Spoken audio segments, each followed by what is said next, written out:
Then again, I don't understand why Klopp played Jota instead of Darwin Nunes. I believe that Darwin Nunes, Gakpo, and Salah is to be the best front three for Liverpool this season. Transit TV, welcome to Reggie Football Show. We are back again. It's a new season. We're back to what we know how to do best.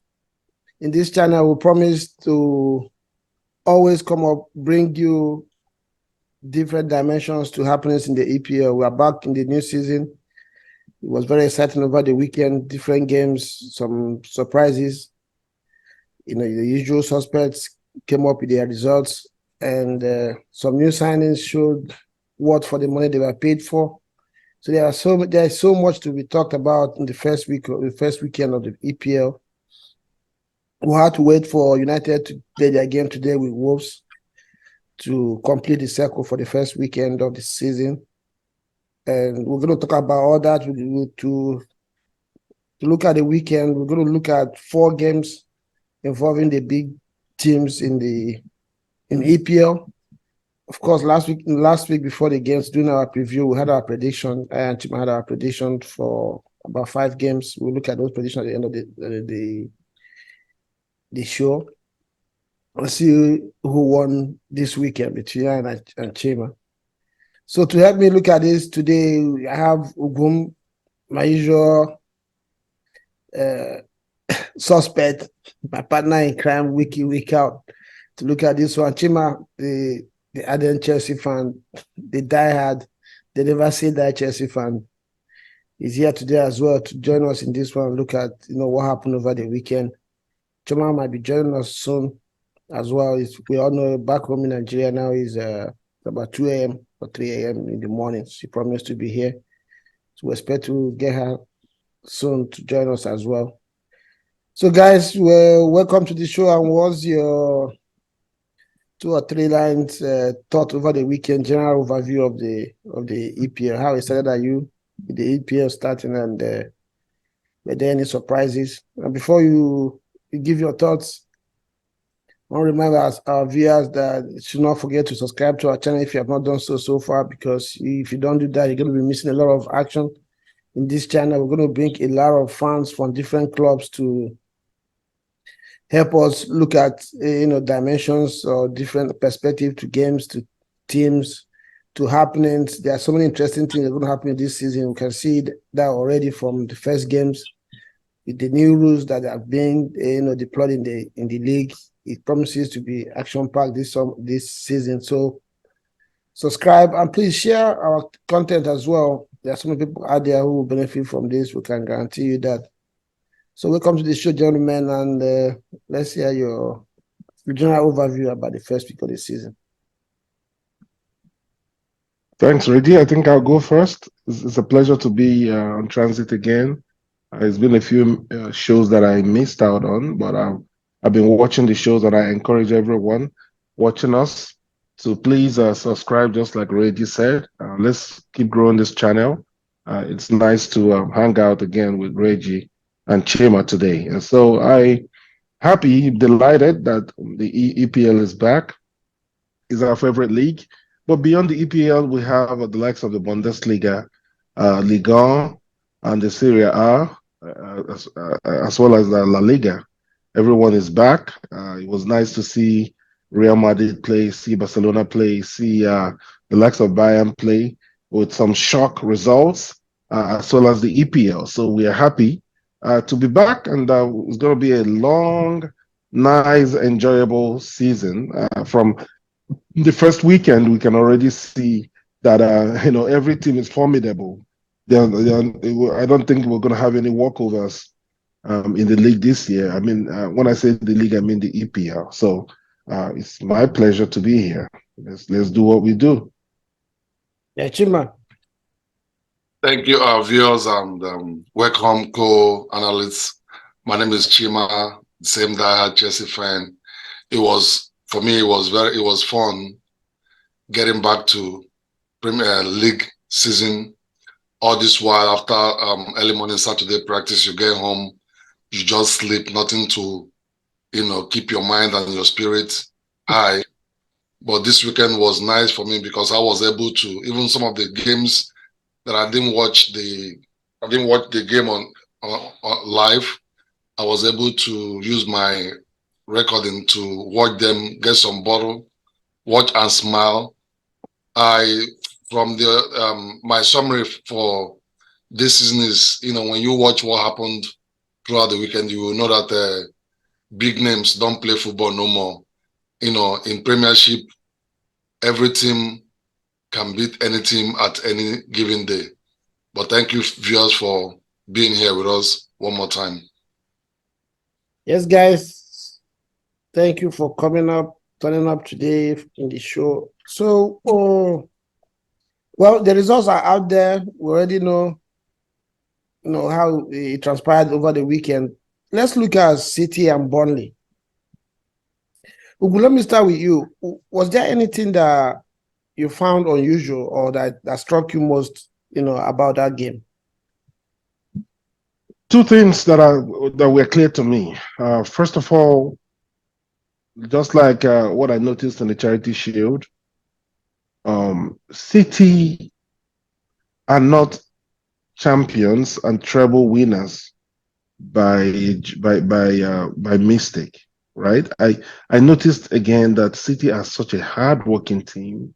I've actually known that they are a great team, but in terms of sheer grit and hard work, after watching the Charity Shield, I was like, man, these guys work extra hard. I saw that again against Burnley. They are not a side that's going to give you any handouts.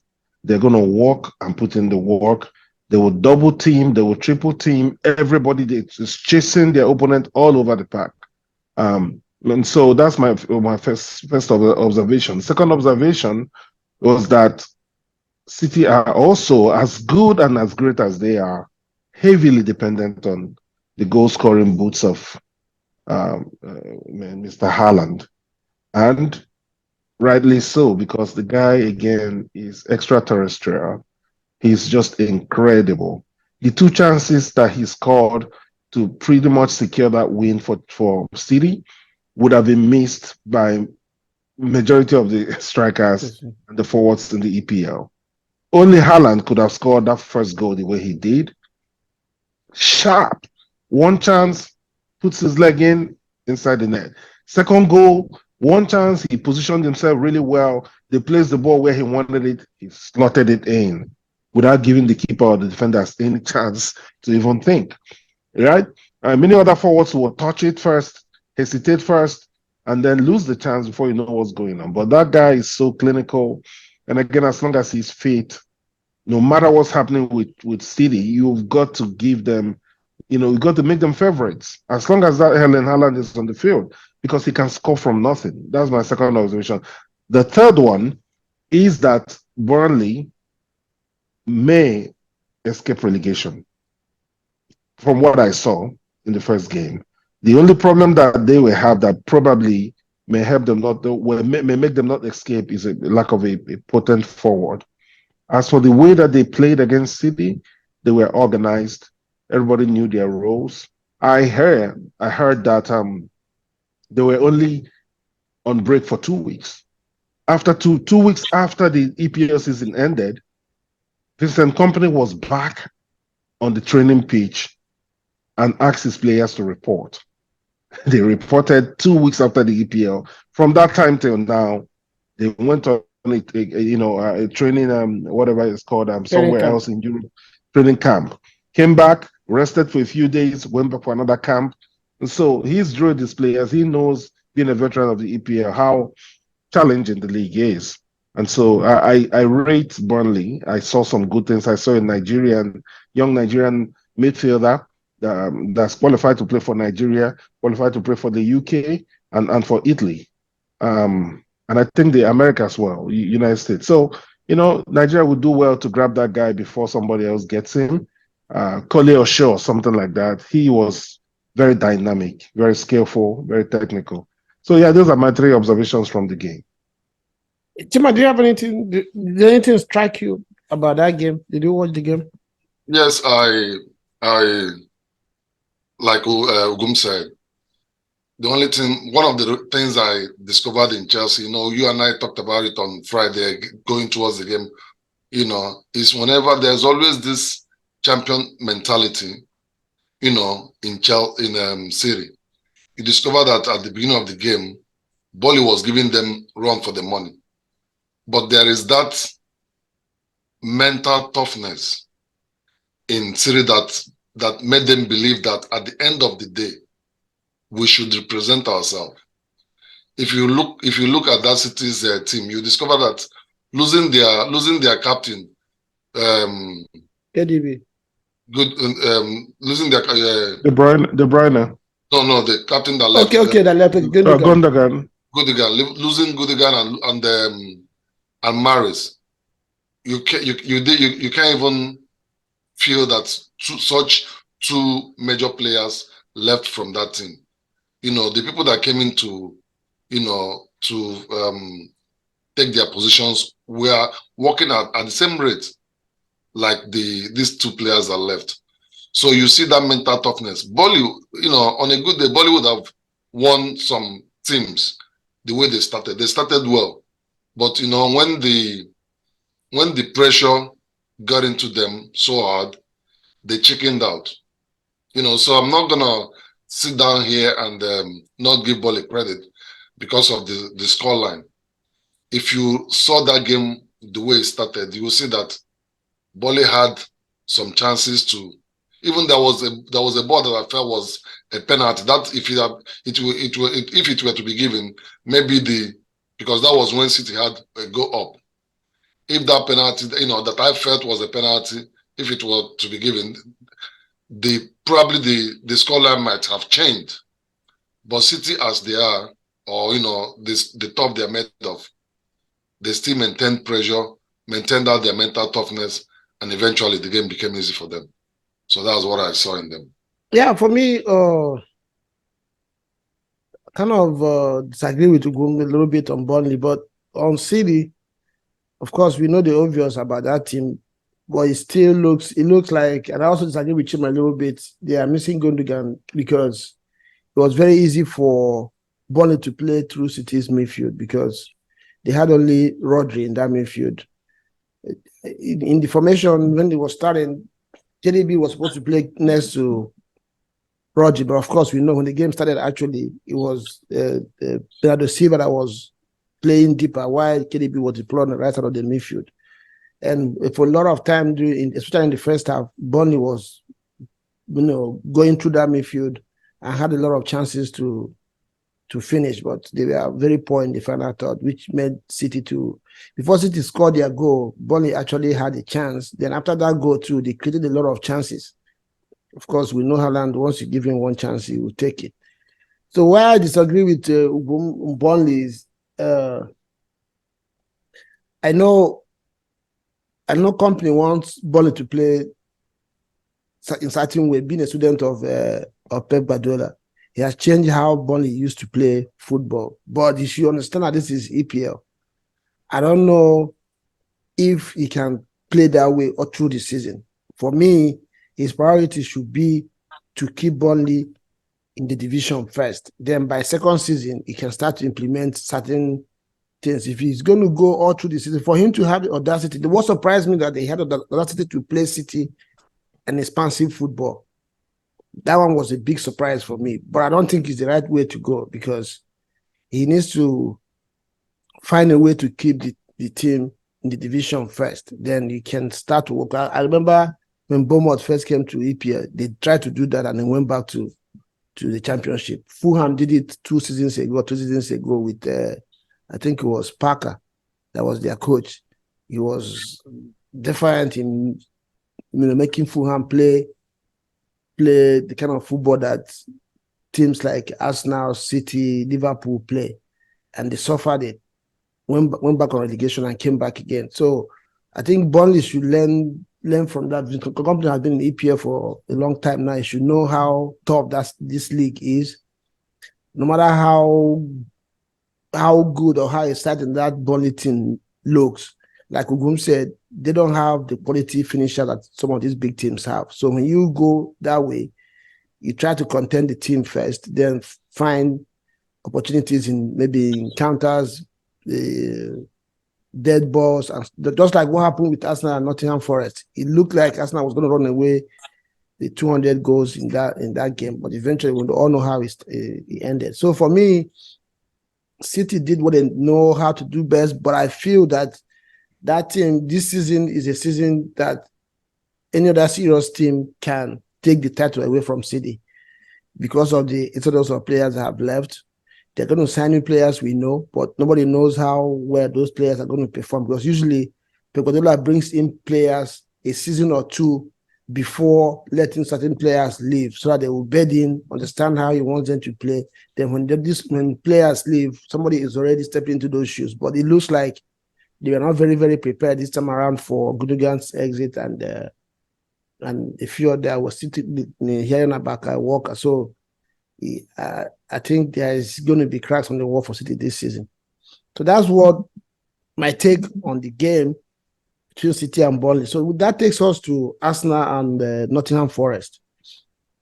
That game ended 2-1 in favor of Arsenal. Like Chima, we mentioned about City and Burnley. Sometimes when you look at the scoreline, it doesn't really describe or tell the whole story, as popularly said. So Chima, I don't know, did you watch that game and what did you make about the Arsenal and Nottingham Forest game? Yeah, I saw the game. I didn't watch the game live, but I saw it. I recorded most of this game just to come home and relax and watch it. I felt like Arsenal played very well, at the initial stage of the game. But at the dying stage of the game, was it like being complacent or thinking that they underrated Nottingham, Nottingham Forest. They felt like they've run away with the win, and they were just lucky not to, lose point in that game. Like I've always said, I give the coach credit for the way he has built this team. This Odega, this Arsenal player, that guy is a perfect midfielder for any team. I feel like any national team that has that guy in the World Cup, he is just the embodiment of what soccer is. I like the way he controls the ball. I like the way he releases the ball. I like the command he shows in game. Arsenal is one of the favorites. I told you the last time we made predictions on who I think will win this year's league. I felt like Arsenal is equipped. They are equipped to win it. But my fear is this level of complacency that they showed at the dying minute of this game, because this game, if probably they gave them a little time, something would have happened. Anything would have happened. They would have probably, left the game with a point. So that was my total summary about the game with Nottingham Forest and Arsenal. Ugu, what's your thoughts on Arsenal Nottingham? It was a game that I enjoyed. I think Arsenal came out of the blocks pretty fast, determined to impose themselves on Nottingham Forest. And Nottingham, I was a bit, I saw that the coach has learned his lessons from last season's meeting against Arsenal, and he chose to just be conservative and just defend first, right? It was a good thing to see. He had his team organized and they kind of shut off all the spaces that were available for Arsenal to play through. Yes, right. But Arsenal we're able to score 2 goals, and they should have gotten more, but they ended up missing those chances. And of course, in the second half, Nottingham had their own time towards the end of the game when they came back and got a goal and then had some belief and then tried to equalize, but they could not. Notable was the fact that Arteta dropped Gabriel after 71 consecutive games playing for Arsenal, starting for Arsenal. He was dropped from the starting lineup, and that puzzled so many fans, of course. And Yeah, there were protests on the internet and all that, but the Arsenal ended up winning the game deservedly so because looking at the possession, though I know that stats can be deceiving sometimes.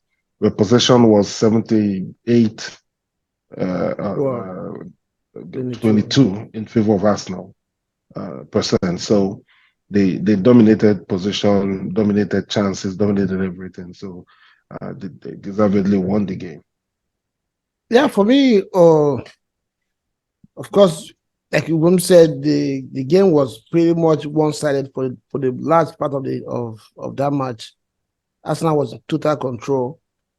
It's easy to say Arsenal was complacent or they didn't take their chances, but the way Nottingham Forest played in that game there were no spaces to operate from. But though for me, Arsenal was a little bit too slow in the movement of the ball. It was very, very difficult for them to get going. Like the usual pace we know Arsenal plays their game with was in this one was slow.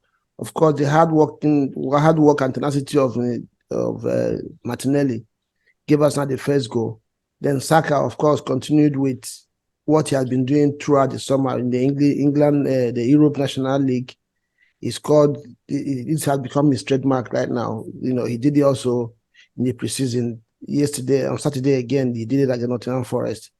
So that young man seems to be going up one gear each time he shows up on the pitch. And it looks to me like we were discussing the other day, I was telling you off air, that it looks like Saka plays more now with a sense of I need to deliver this. It looks like he has a calculated outcome for every movement that he's trying to make. He doesn't, no longer just plays for fun. He's really very calculated in his movements and what end product he wants to achieve. But for me, one of the notable things I found on the game, it was from the starting lineup, like Ugun mentioned.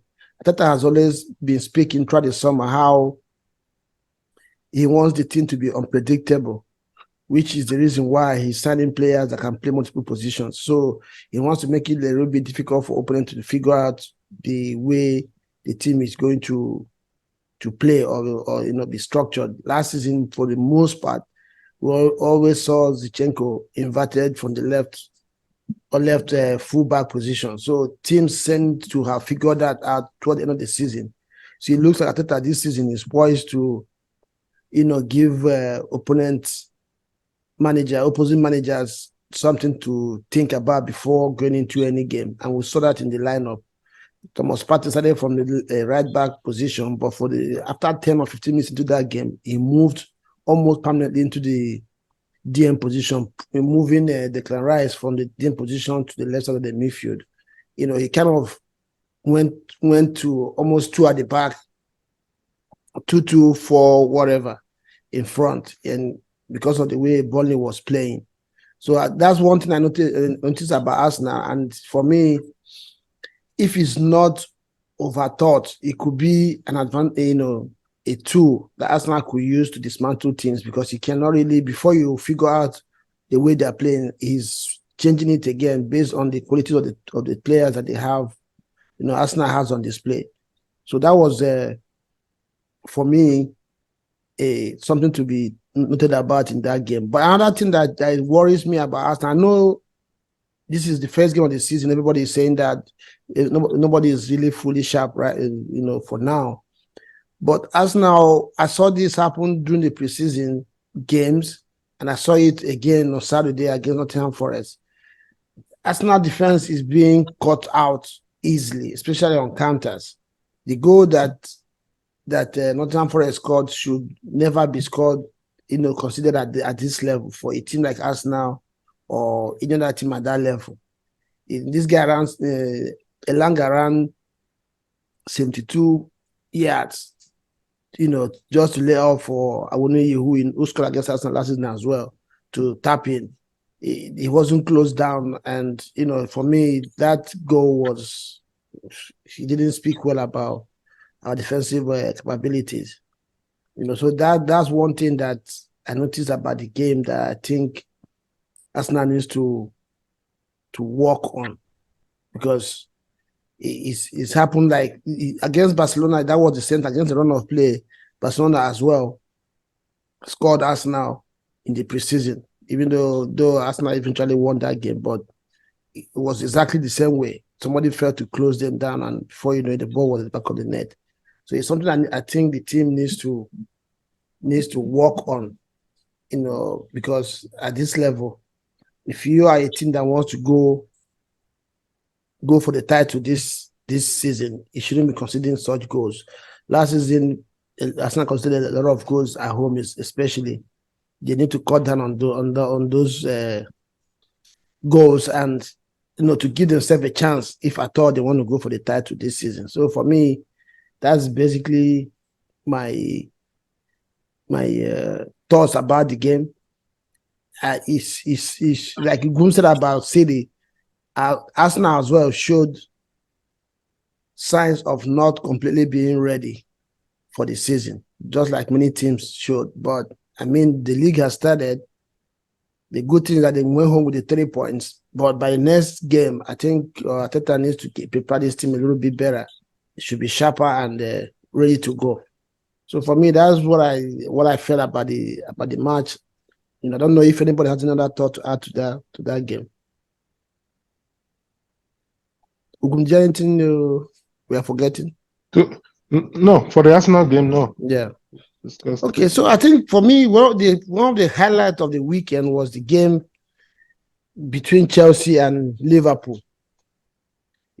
Obviously, even before the season, before the weekend, we all knew that it was going to be a game that has a lot of interest, for so many reasons, both on and off the pitch. These two giants, we are sleeping last season. Liverpool managed to sneak into Europa towards the end of the season. Chelsea finished 12th, we all know. And we know that these teams usually are found at the top end of the league. So meeting at the first match of the season, considering how they ended their season last season was going to always be very, very competitive. And yes, there are some excitements to that game, but of course there are also some huge disappointments as well. So I don't know what's your highlights for that game. Ugun, let's get your thoughts. The Liverpool Chelsea game? Yes. I'm not going to be able to speak much to the game because I was in church and I missed most of it, but I caught some highlights. Notably, one being that Chelsea are back. I can reasonably say that Chelsea are back from the slump of last season, where players were pretty much either clueless or not interested or confused or whatever it was. The dynamic that was in the team that kept them back last season isn't there anymore. I saw a side that were dynamic. There's a level of fluidity flowing from the defense to midfield to attack, with a clear indication that the team is still raw. There are a few players there that are still just coming up, getting used to playing together at this level in the EPL. Likes of Kane, Chukwuemeka, and the rest of them. Raheem Sterling showed his quality as a veteran, but of course, he also doesn't have the legs anymore to be that effective without support there in the Chelsea team. But I was quite impressed with Chelsea more so than Liverpool because I expected a lot from Liverpool. I expected more from Liverpool than I did from Chelsea, and so it was a surprise, pleasantly for Chelsea fans that they stood up to Liverpool, matched them, step for step, play for play, and I thought Enzo, what's his name? Was it Fernandez? Enzo Fernandez was just incredible. Good player, dynamic player, skillful on the ball, strong, direct passing, lifted his head all the time and looked for, channels to break out. I thought the captain also did well with James. with providing an outlet on the right side for the team to exploit. Nico Jackson is going to be a key player for Chelsea. And when you see the way Chelsea played yesterday, and the fact that the likes of Nkunku wasn't there. If Nkunku was in that game yesterday, they probably would have beaten Liverpool, because I'm sure he would have taken a couple of chances that they had, that like the likes of Nico Jackson missed. But yeah, Chelsea are going to be scary by the time they get all their tools, and combined with Pochettino's coaching. Um, Personally, as an Arsenal fan, I detest Chelsea, and there are reasons why I detest Chelsea. Uh, some reasons being, number one, the fact that I never really enjoyed their football. Number two was the fact that I felt that they were just, I don't know, they represented everything negative about the game. But I'm saying this openly because in the last year or so, my mind has started changing a lot as far as Chelsea is concerned. As I said, I'm saying this, normally as a neutral fan, the team has evolved. The team is playing better. I can actually sit down and watch their game now and actually enjoy it. So yeah, it's a good thing for the EPL, and I'm not gonna say I wish them luck, but I think they are going to be a potent side with the players that they've assembled. I like the fact that they're giving young players a chance now. They're giving players products from the academy a chance, and when you do these things and you give the coach time, the team is going to do well. So I see Chelsea doing well this season and beyond. And I know we're going to get to their purchases that they made today, which will even strengthen the team further. So, Chima, I know you're laughing, You you're can't laughing and wait. listening. Chima Yeah, you're cannot laughing wait and to go. listening to me. There are people that argue and present their opinions in a cantankerous way. Just take my opinion as it is. I'm not saying this is not the usual banter stuff that I really do not have time for. Banter irritates me. Yeah, we can do banter, but when we have a discussion, we have a discussion in a mature way, right? So yeah, I'm looking forward to watching more of Chelsea this season. Let me just say that it's going to be an exciting season for everyone. So I'll leave it at that. You might have the floor. Of course, I know you can't wait to take us on this one. I More initially, so, what Ugu was saying. initially, I wanted to start by saying the beautiful things that Chelsea did in this game 2 days ago on Saturday, Sunday, yesterday. But if as a Chelsea fan, it will be unfortunate if I don't respond to Ugum's vicious attack on how Chelsea, everything about Chelsea is negative and how they play negative football and uninteresting football. You can just look for any adjective. Oftentimes, one thing about Arsenal fans is, they don't give people credit. I was here, or this, I poured encomium on the good things about Arsenal, but it's all right. The only thing I want Ugum to understand is that Chelsea, Chima, Chelsea. apparently you didn't listen to me. You see, this is exactly the reason I say I detest Chelsea. Their fans don't seem to they only wired one way. The only way they are wired is banter and violence. With all these wonderful things I just said about Chelsea, look at what Chima is saying. Reggie, I mean, did I not use English? The only thing I want to round up with, Was this what you got from what I said? the last answer I want to give to him is that however negative Oh and my goodness. distasteful he sees Chelsea, we have a winning mentality.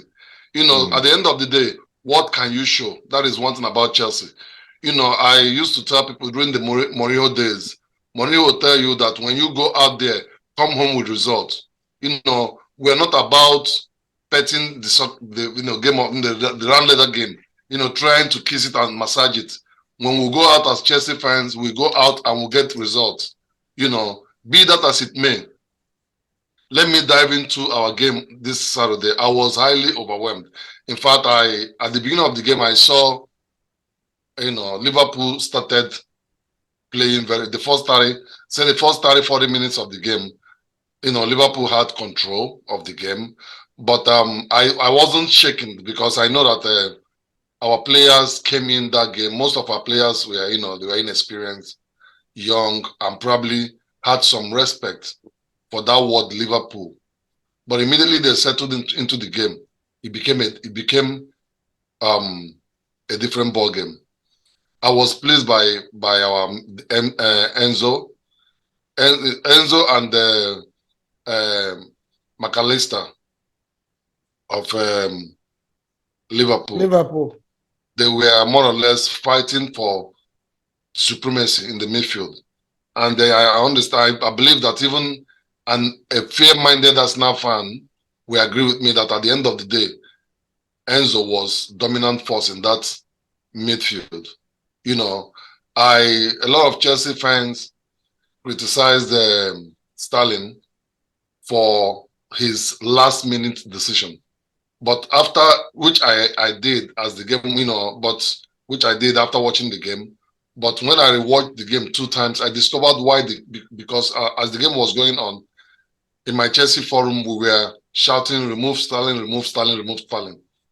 But at the end of the game, when I rewatched the game again 2 times, I discovered that I now understood why the coach left Sterling in that team. Sterling is not only what you do at the end product of the game, but what you are doing when the ball is not in your hand. Sterling was more or less, majority of the moving forward in that team came from Sterling pushing the ball. Oftentimes he might make the wrong decision at the last end, but the beginning of the game, he put a lot of his combination with James, his combination with Enzo was a perfect combination that gave us something moving forward. I was 100% pleased with Chelsea. I feel like people that are writing Chelsea off this season, they might look back and think twice and reconsider. I see Chelsea, with what they showcased this weekend. I see Chelsea being in the first four. If they are in the first four, I'm pleased, because it's like, and another thing I want to emphasize on is, coach. A good coach is always the difference in most of these games. Poch is a very good coach. His assembling of these boys were perfect. His selection, I'm just pleased. I'm happy. Chelsea is not a pushover like people want to write them off. It was true that Chelsea was very bad last season, but I've always said that the reason I saw Chelsea being bad last season was because of numerous injustice that was done on Chelsea by Tuchel. The way he acquired players, he acquired wrong players. Look at what he's doing in Bayern Munich. So if you look at what he's doing in Bayern Munich, you agree with me that I discovered that he is not what he represents. But I'm pleased with Chelsea. I'm 100% pleased with Chelsea. I want to leave it at that. Yeah, for me, before I go on that, there's a point I want to make about Arsenal that I forgot, which is on Arteta. I think one of the reasons why Arsenal almost drew or dropped points in that game was Arteta, because it looks like Nottingham Forest came with a plan, stay compact till the last 10 minutes of the game. Then we'll try to see if I can get something out of the game. Immediately that time came, or I think on the 75th minute, the coach started making some attacking changes. I expected Arteta to immediately react to those changes, but he did not until they got their goal. That was when he reacted, but that time was already looking late. So that's one negative I found on that about that game, especially on the coach. So he needs to learn to react. He should stop being stubborn to his plan. Sometimes you have to react to what the opponent is bringing. So then on Chelsea and Liverpool, I disagree with you guys. No, let me not say I disagree. I have some negative. As exciting as that game looked, there are some things I found out in that game that I believe that both teams, either they better address them or they will suffer because of it this season. I start with Liverpool. For Liverpool started that game in the front foot. They didn't look like a team that was playing away. They were more enterprising. They were fast in their breaks. They were smooth in transition, created chances, took one. Gakpo was a pain in the thorn in the flesh for Chelsea midfield and defenders. Salah, of course, we know was not anywhere close to what he used to be. His touches were poor, even though he provided the first goal, but some of his end products were nothing to write home about yesterday, which was one of the reasons why Klopp, changed him as the game went on. McAllister showed there was going to be a mainstay in that Liverpool midfield. So Szoboszlai, of course, as well, was very, very good in the game. But Liverpool obviously was very, very, very obvious that they did not have a defensive midfielder in that team, let alone a backup. So the McAllister played as a defensive midfielder in the match. Initially, it looked like he was doing good, but as the game progressed, it was very obvious that is a foreign land for him. He's a hardworking midfielder, but positionally, I don't think he can be deployed in that position for Liverpool going into the season. So if this is the situation, the way Liverpool is going to go into this season, trust me, they're going to suffer as much as they did last season. That defense is going to have issues. If not for Kanute yesterday, I don't think Liverpool would have gotten away with any points in that game. It was very easy to play to their midfield. Going forward, they were very, very exciting, but defensively, there were gaps and openings, and Chelsea managed to play through them. Then again, I don't understand why Klopp played Jota instead of Darwin Núñez. I believe that Darwin Núñez, Gakpo, and Salah is to be the best front three for Liverpool this season. And for the first game away to Chelsea, dropping Núñez, I didn't understand that decision. I didn't feel it worked. But of course, he knows best. He knows what's going on in their training. Then let me look at Chelsea. Yeah, Chelsea started the game a little bit in back foot. And one of the reasons is what I found out. Chelsea is going to have problem in the defense this season. In the midfield, they're going to be dominant. Going up top, we're talking about Jackson and Nkunku. Jackson looks like a striker that's going to give defenders a lot of problem, but I don't know how potent he is in terms of taking chances. If he's not going to take his chances, then all that hard work, Chelsea don't really have goal scorers in that team right now. Nkunku is going to be away for 4 or 5 months. We don't know how he's going to come. Most times when you tear your ACL, you come back, it takes a long time for you to get back to your usual self, if at all you do. So yeah, I don't know for now how good how clinical Jackson is. So if he's not, then Chelsea is going to suffer the same fate suffered last season, which is taking chances. He missed a few yesterday. Yeah, he works hard. He gives defenders things to worry about, but taking chances is something that Chelsea need to find a way about, because yesterday when the momentum swung to Chelsea's side, Chelsea created a lot of chances as well, and they managed to just take one. But for me, the big issue for Chelsea going to this season is going to be the defense. If you watch that game, the first 20 to 30 minutes, Chelsea was playing a deep defense line. And I think the reason is because of the pace and age of Thiago Silva, who is the leader they have in the defense. On his right side is Chalobah. He's been in Chelsea now for 3 or so seasons, but he doesn't seem to have improved in any way. He's lacking. Yes, he's a very good athlete. He has the pace, but doesn't look like he understands positioning. On the left side, you have Colwill, who is highly rated, but yesterday's game showed a lot of deficiencies in his positioning and on reading of the game. Liverpool exploited that side of the defense so much throughout the game. So if Chelsea is going to play this, if this is going to be the defense for Chelsea going into the season, that's where I feel the team is going to suffer a lot, because as the game progressed, they tried to play a high line, and the high line also was a problem because Thiago Silva was caught out a few times because he doesn't have the pace to return to get back into position. You remember Liverpool, Chelsea escaped a 2-1, the goal that was scored by Salah. It was just millimeters that Salah was stayed offside. And the reason why that goal came was Thiago Silva was out of position, and his name was his name, Chloe could not also was out of position. He could not recover. So Chelsea there's a lot of work to be done in the Chelsea defense. For me, that's the area that Chelsea needs to do something drastically. I don't know how he's going to implement that, but it looks like there are no options in that department in the team. So that's the only place I know that Chelsea needs to work on. Going forward, they look exciting. Of course, like I said earlier on, taking chances is going to be an issue. If you want to go at the top end of EPL, you need to score goals. Last season, Haaland scored 38 EPL goals, I think, 33. While Chelsea scored 38 as a whole, a team.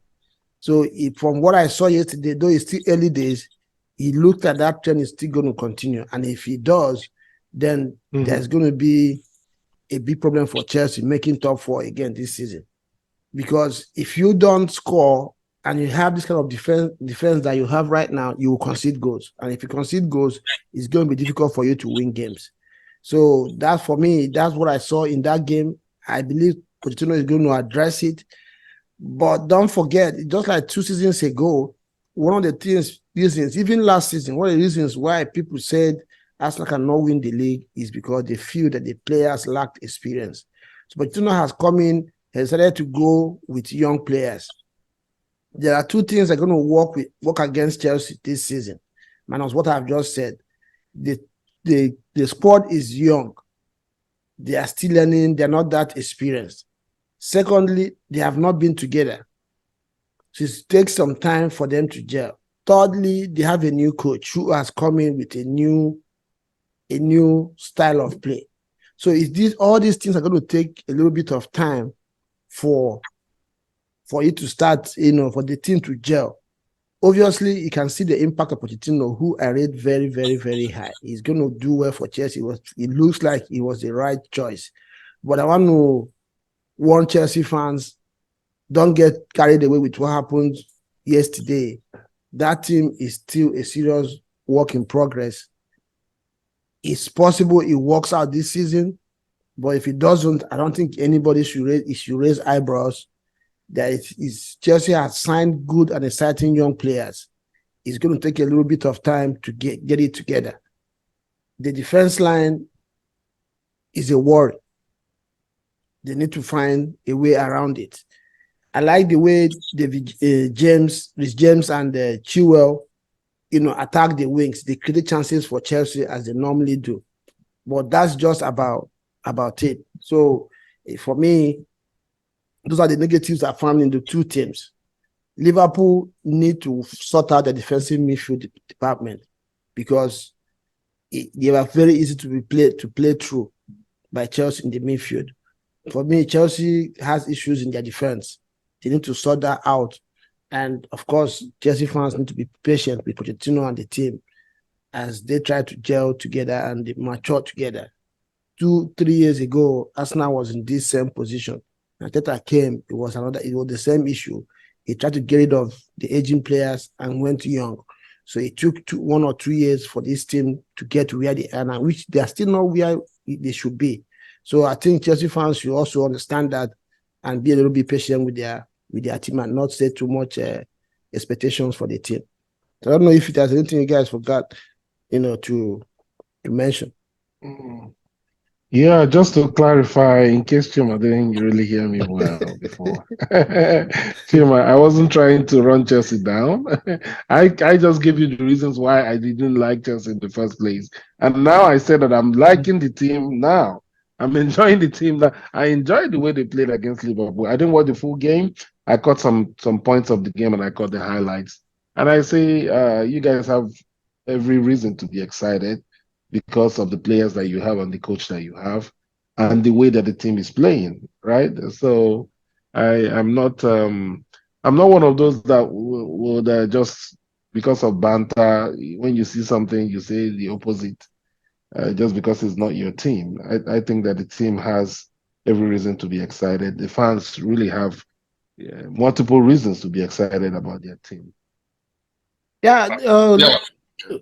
You have anything to say, Churchill? Yes. I wanted to say that I 100% accept what Reggie, even what you just said, Reggie, the sum up that you gave about Chelsea is the same thing that I was telling some of my, Chelsea fans in our Chelsea forum.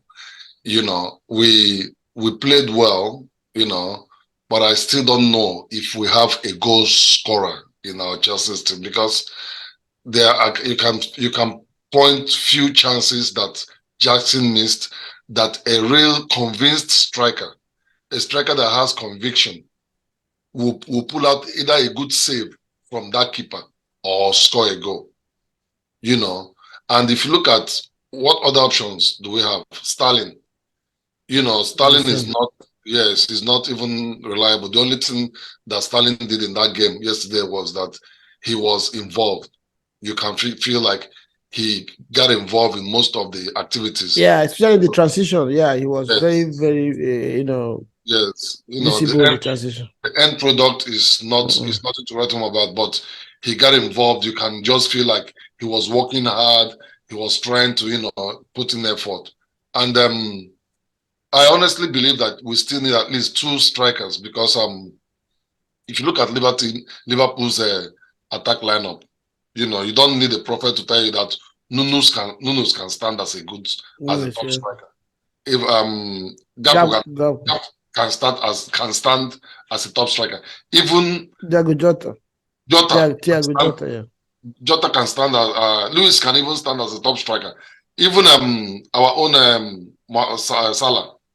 Salah can confidently, you know, if if he has some chances, he will convert it, you know.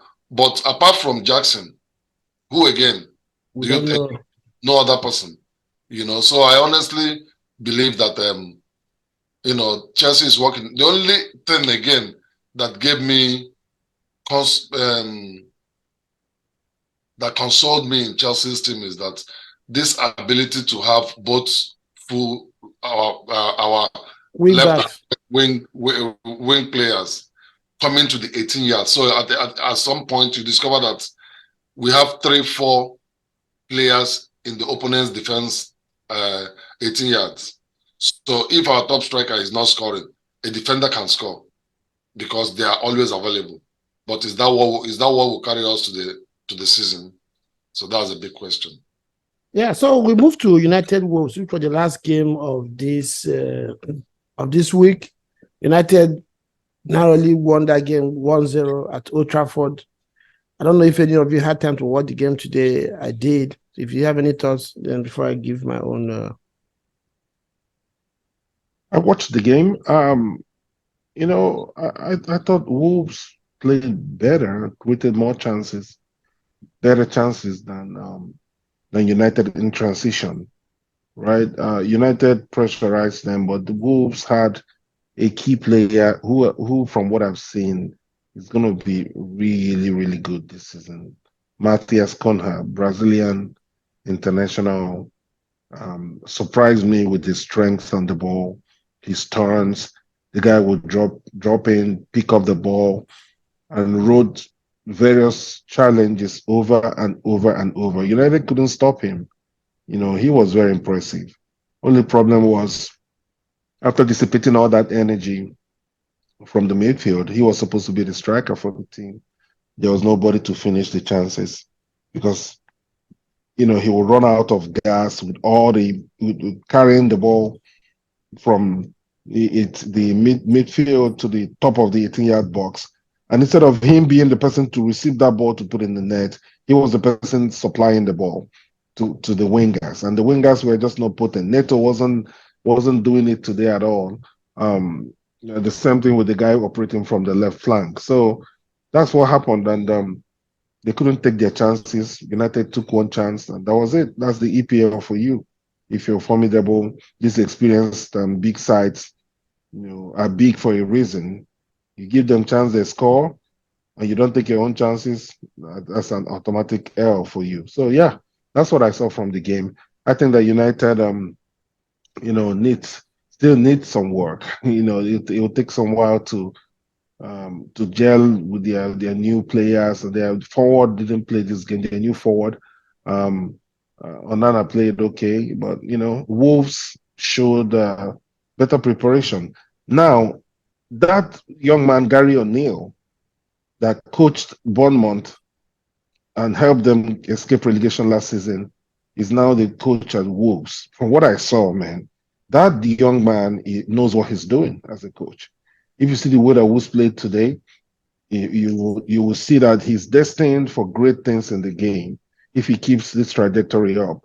Um, nobody should talk about Wolves going on relegation. I don't think they will with that Gary O'Neill in charge because he's super focused and he knows what he's doing.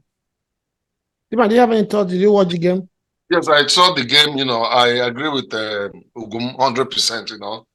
I felt like Man U, they were lucky, and the main highlight of today's game was the last, almost among the last kick of the game, where people were debating if that was a penalty or not.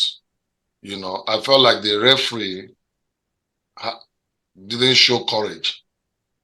If it's a referee that showed courage, he would have given that as a penalty because the keeper totally miscalculated the ball and went all the way to infringe on a defender. That was a foul. And any foul in the penalty box, in the 18-yard box, is a penalty.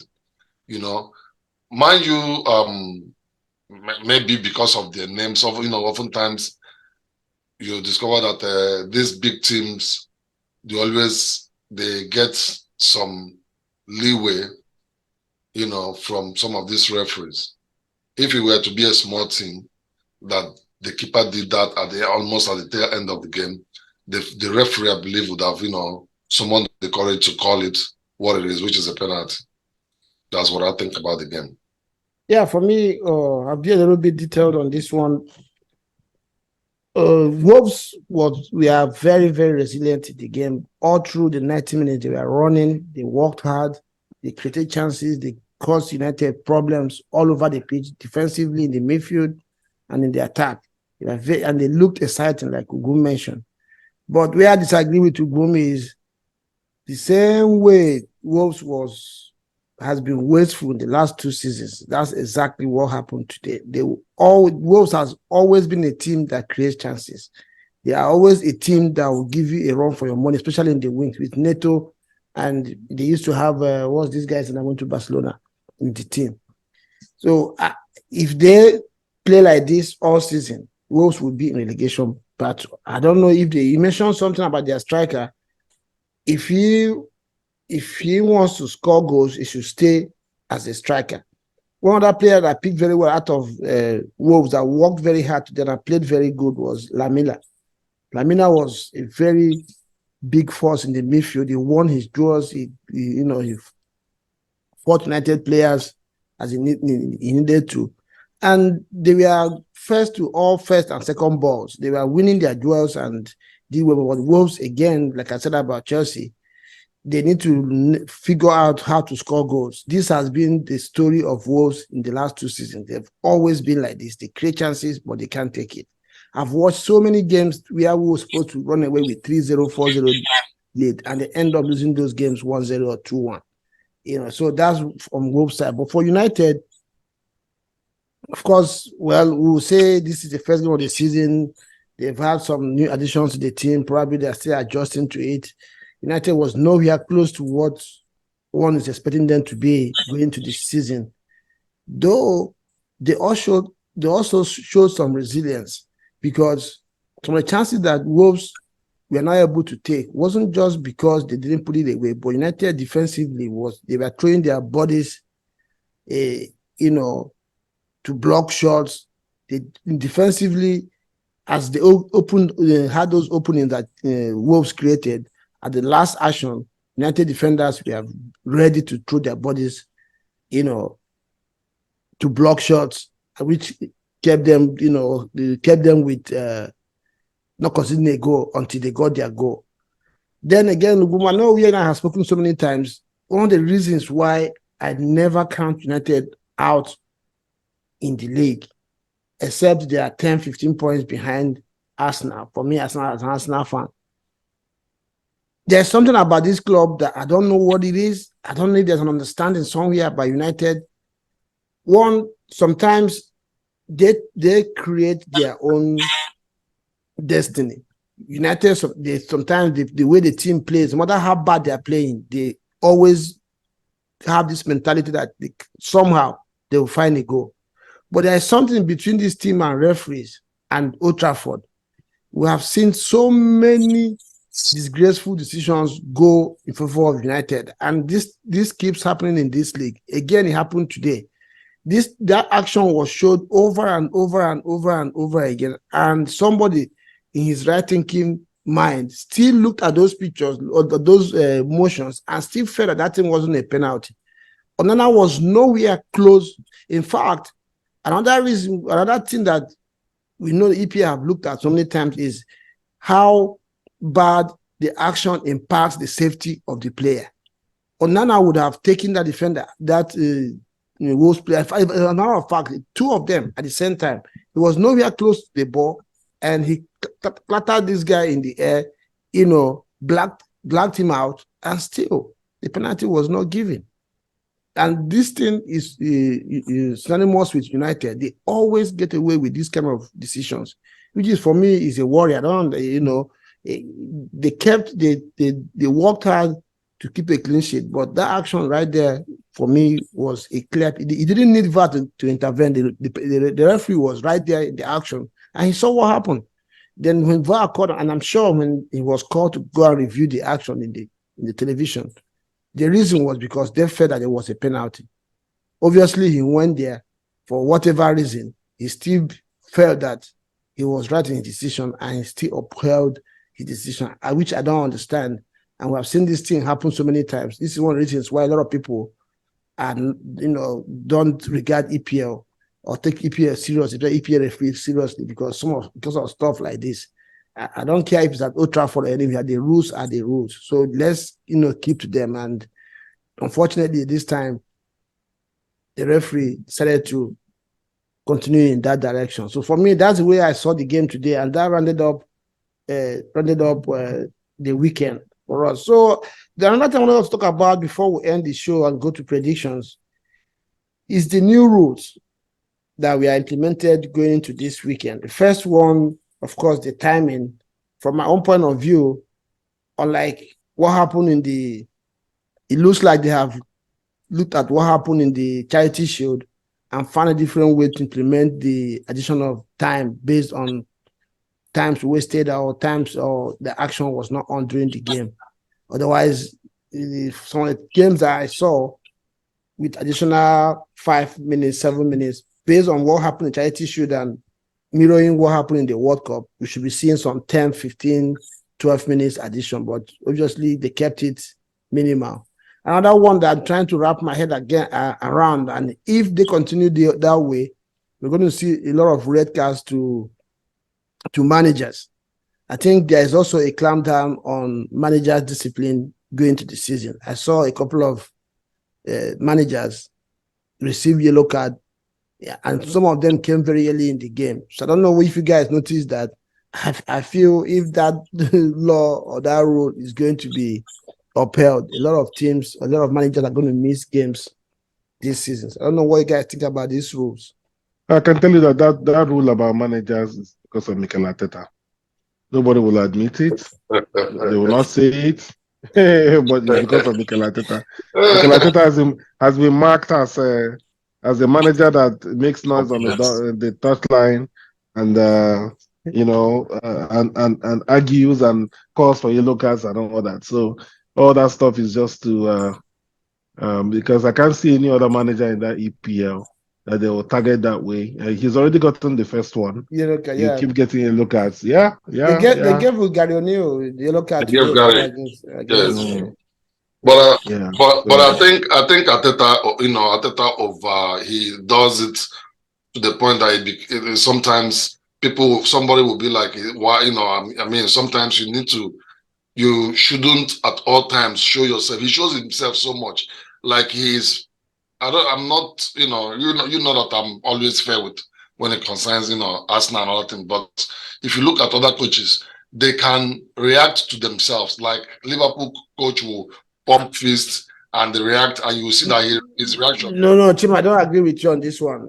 Klopp has done worse things. Even Pep Guardiola, when he came to EPL, did worse. They go confront for Are we talking about Mourinho? There are so many things. It's because Arteta is coaching Arsenal. He has become the worst. When Conte was in Chelsea, you can agree with me that Conte did worse than what Arteta is doing right now.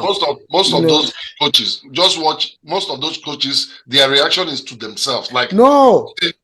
Majority of the time, go and look for calculations on Klopp. Who does Arteta react to? There is he reacts to the fourth official. Him react to the official. Because that's what he's supposed to do. Yeah, he's supposed to react to the fourth official. Yeah, what I'm saying is, sometimes you can't always feel like you're being cheated. Some reactions can be to yourself, like you pump your fist and do all these things to yourself. But Arteta goes, you guys should have an open mind. I understand what you're saying. But his reaction is not anywhere far from what I get from Klopp, even till tomorrow. Klopp sometimes forgets about the game and engage the fourth official for 2-3 minutes, arguing decisions. I've seen it many times. I believe you. Our game with them. If you see him, most of his reaction is to himself and to his. I'm talking about Klopp. Most of his reaction, but Klopp is getting older now. He's getting slower. Maybe his length, but 2-3 years ago, it was worse than what Arteta is doing. I'm not trying to condone what he's doing. I don't even think they should fight, because this is an outburst. It's even exactly. Even you as a fan, oftentimes you can react towards that way when this is a passionate game of passion. At this, at the height of the event, at the height of the game, people can react. And after the game, you see this English girl that James' sister, Laura James, that stamped on a Nigerian girl. You see after the game, she was sober. She felt bad. She apologized to everybody, including the girl. Even the girl understood. So at the heat of the moment, your reaction, the passion you show in the game is even what makes the game beautiful. I don't think like Ugun said, I think Arteta is one of the reasons why they come up with this, because of these English pundits that I've watched them so many times. When they don't have anything to say about the game, they keep talking about, they are watching the millimeters that he stepped off the line. I have seen Pep Guardiola wander far away from his technical area many times in games. These things are things that have been overlooked before. But all of a sudden, every time Roy Keane, every time Gary Neville, they're talking about him should stay in his box. Man, those are not supposed to be issues. It's only when a coach is using foul language on the referee or trying to insult the referee, that's when he is outside the line. But all these other emotional outbursts and is normal. And these are the things that when Mourinho was doing it, when Conte does it, when Klopp does it, they say it brings life to the game. That's passion. Then all of a sudden now it has become a rule. But again, like Ugun said, it's fine. Today I saw Gary O'Neill get a yellow card. Last season, that wouldn't be a yellow card. They will warn. There's not even time for warning. The first time you do it, they just give you a yellow card. For me, let's see how far they're going to go. We have seen rules come this way. They started like this. As the season progresses, it just down because they can't sustain it. Because if you continue like this, that means by the time we play 3 games, about 5 managers are going to miss games. Yes, it's not. It will reduce the passion. You don't want to control people's. There are things that you can't control. Feelings. Exactly. If you start controlling people's feelings, then there won't be passion in that game. It's not going to be that fun again. You see, for me, Wenger was the most docile, most quiet man on the line, coaching on the sidelines when he was coaching us now. What did they say about him? That the man is sleepy, the man is weak. Game in, game out. Teams targeted his boys, targeted his team, because they like to play free-flowing, stylish football. They were kicking the heck out of Arsenal players week in, week out. Wenger will just quietly and tag Arsenal as a weak team that don't have. And they called us a weak team. They called Arsenal a weak team. It became a tag about Arsenal until Arteta came. Now Arteta is fighting and saying, if you kick my player, You deserve a yellow card. Referee, why are you allowing them kick my player? And now he's become the symbol of noisy managers of indiscipline. in They the said EPL. Yeah, that he rubs off his so, players. When Conte yeah. was doing it, when Mourinho was using it to win titles, nobody said he was Mm. rubbing off his players. Now, Ateta is doing it. They say he's rubbing off his players. So something needs to, well, like I said, the good thing is that it's not only him that does it. So if that rule is going to be upheld, well, let's see how far they can I don't mind if it's with only it. him that does it, though. As long as he gets these folks to make the right calls. When they are kicking your players up and down and injuring them, you have a right to make noise. Let him get the yellow card or let him make noise. Exactly, like the decision today I don't care. Against Wolves. Which manager should not react? So you should just fold your hands and respect the referee decision. No, that one was too obvious. It was too obvious. So, guys, like I said earlier on, if you have not subscribed, I hope you're enjoying our show. If you're not subscribed, go ahead and subscribe now, share, and like this video. The last segment of the show, we are going to look at the prediction.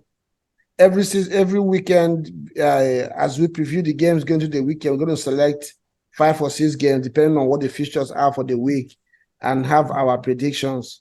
So we will also expect you, our viewers, to give your predictions in the comment section.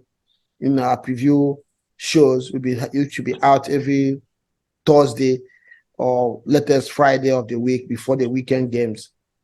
So we're going to look at our prediction. Last week's show was I and Chima, who was not on show. So let's look at the games. The first was Burnley City. Right. That game ended City 3, Burnley 0, City 3. Sure. Chima, you predicted a 3-1 win for City. Right. And I predicted a 2-2 draw. So I was shocked for why you even think that Burnley can match City. No. If you, I know you watched the game, you could see that Burnley had chances to score even 5 in that game. Yes. They had chances to score even 5 in that game. They just didn't take it. So I knew they had the ability to score goals, but so none of us got that correct. But even though you were closer to it than I was. Right. The next one was Everton playing at home to Fulham. Right. You predicted Fulham was going to win. The game ended Everton 0, Fulham 1. Right. Your prediction was Everton 1, Fulham 2. Fulham 2. Again, you're close to that one. My prediction was Everton 2, Fulham 1. And I got that one wrong as well. The next one was Newcastle at home to Aston Villa. Right. The game ended 5-1 in favor of Newcastle. You predicted Newcastle 2, Aston Villa 1. My prediction was Newcastle 3, Aston Villa 2. Right. Again, we got it wrong, but we got the wins. Maybe we should start giving points to this. Maybe if you get the prediction right for the win, 1 point. Okay, if you starting from next week, I'll bring out the rules that we're going to use in for our predictions. So at the end of the season, we'll see who will win the season. Even if you're not present, you couldn't make the show, you can still send in your prediction, and it will be taken. We'll take the record and keep it. And at the end of the season, we'll see who wins the season. Yes. So okay. Let's agree. When we finish, we'll agree on the rules to get the points. Okay. So the next game was Tottenham away to Brentford. The game ended 2-2, and I predicted 2-2. Yes. On that one. Your prediction was Brentford 1, Spurs 2. Yes. Then Chelsea, Liverpool. I predicted 1-0. Yes. In favor of Chelsea. In favor of Chelsea. You predicted 3-0. I'm like, No, I predicted Liverpool 3-1. Okay, you predicted Liverpool 3, Chelsea 1. Yes. I mean, that was an insult, but it's all right. But the game ended 1-1. Yes. Yeah, and then the last. But can you now understand the mindset of an average Arsenal fan towards Chelsea? No, for me, it wasn't. When it comes to prediction, it's not about Chelsea. It wasn't about the reason why I predicted that is you could see that Liverpool had chances to score 5 in that game, and I knew they were going to be able to create those chances. But I know but let me because let me ask you. Let me ask you. okay, In all honesty, after watching that game for 90 minutes, not the first 45 minutes, who do you really think had the upper hand to win that game? football is strange. Liverpool had the early chances. If they had scored 3 in first half, there's no way Chelsea is coming back to have create the chances they created. You see, that's the funny thing about football. Now you're looking at it, who would have won because of the last minute. Just like Arsenal and Nottingham Forest. People are saying Arsenal would have drawn the game because nobody's remembering that Arsenal had a chance to go, run away with maybe 3, 4, 5 goals before the late onslaught. So for me, Liverpool were supposed to win the game because they had the early chances. And there's no way Liverpool would have scored 3 goals in first half or 4 goals, and Chelsea will come back to it because they created chances in the second half. No, the reason why Chelsea had a chance to get those chances was because the game was still open. They still had the hope of coming back at 1-0, which they did. So either ways, Liverpool, in terms of performance, won the first half. Chelsea won the second half. But Chelsea had a clearer chance of winning. The Liverpool had played well. Go watch, go back and watch the highlights. You see that In this one I'm neutral. Mo Salah, who squandered about 2 or 3 chances. No, he had only one. He had only one chance. No, the one that he would have, as he had chance to create, to make the last pass. He fluffed like 2 or 3 chances in the 6-yard box. Chelsea also missed chances. Even the one that were blaming Jackson for missing. If you remember very well, that was a square play that he had to take one time, and this boy Kanute was in front of him, so he tried to go over Kanute and the keeper, and then he over kicked the ball. So Chelsea had chances, there's no doubt, but my point is Liverpool created their own chances earlier, and if they had taken them, I'm sure it would have difficult for Chelsea to come back. But eventually, they didn't take them, so Chelsea came back and created their own chances. Like I said, one thing that Chelsea should be proud of and hope that it continues is the way Rhys James and Ben Chilwell played in that game. If they keep playing that way, it's going to be a very big problem for a lot of defense. But again, that's only if at the back Chelsea does not leak goals. So the last match we predicted this week was Arsenal, Nottingham Forest. Right. The game ended Arsenal 2, Nottingham Forest 1. You predicted 3-0 for Arsenal. My prediction was 3-1. Just close as well. So that's the guys. That was our prediction for the weekend.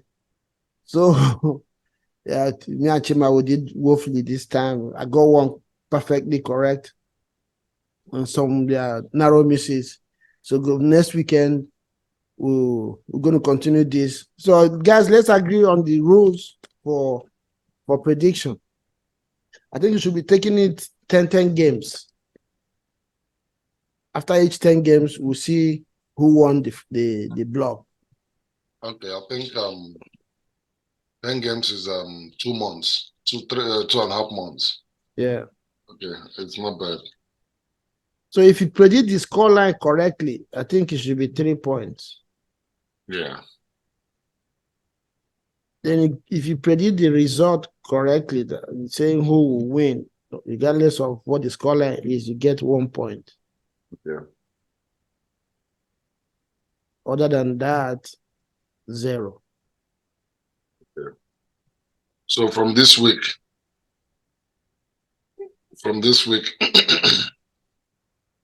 yeah, we have 37 games to go. Let's divide it into 3. So the first block is going to be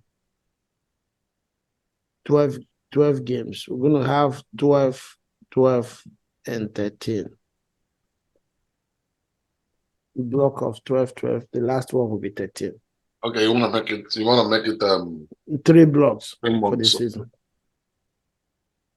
Because 38 games, 1 is gone already. So let's go with the remaining 37. So we'll do 12. After each 12 blocks, 12 games, we check who won that block. Then we'll go to the next one.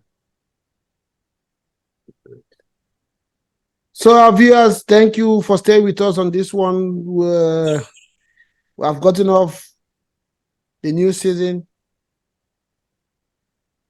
and we're looking forward to a very exciting season this, because a lot of all the teams have strengthened their team, their squad, and we are looking forward to an exciting season from these players, these clubs, and the fans as well. Guys, we're going to promise that we're going to bring a lot of different fans to the show. We're going to be having our fan input where you can, after watching your game, send in a video of your understanding or your analysis of the game, which will be, we'll have one or two or three of fans of various clubs videos inserted in some of our episodes. So we expect you to do that. The number will be in the description. Reach out and send us your videos, and we will publish them in our upcoming episodes. Do you have anything to round up? Nothing. We will look forward to the next show as we get ready for the next weekend of football. Yeah, Chima, guys, good to have you. Thank you very much for coming on the show. And we see you guys next week. Thank you. So guys, let's do like 10-15 minutes on I can't do that one. No. My battery is almost gone. Oh, okay. Okay, no wahala now. Maybe I'm using my laptop and I left the charger in the office, so oh, okay. It will go off Let's see how these transfers will go. Maybe sometime during the week. Today is Monday, by Wednesday or Thursday, or by the time we're doing the preview for the games coming up, we'll see how these transfers will go and how the teams will shape with them. Caicedo, Lavia, and name of them. Okay, guys. Yeah, thank you very much. Really appreciate you coming to the show. All right. Thank you, viewers. Bye-bye. Yeah, bye.